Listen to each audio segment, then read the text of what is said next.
श्री क्षेत्रपालो विजयते। समजा आपल्याला आपलं कुलदैवत माहीत नसेल आणि कुलदैवताची उपासना झालेली नाही म्हणून आर्थिक अडचणी इत्यादी घरात समस्या असतील तर काळजी करण्याचं काही कारण नाही।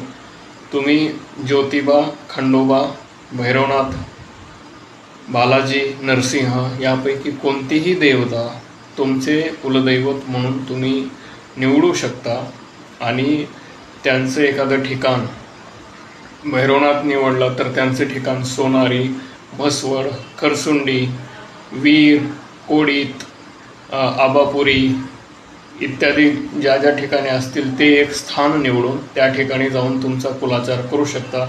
त्याच पद्धतीनं खंडोबाचंही जेजुरी, मैलार, नळदुर्ग, बाळे, पाली इत्यादी ठिकाणी जिथं असेल ते स्थान निवडून त्यांचा उपचार करू शकता आणि कुलदेवताचे कुळाचार तुम्ही सुरू करू शकता। याच्यामध्ये कोणतेही कुशंका किंवा शंका काढण्याची आवश्यकता नाही।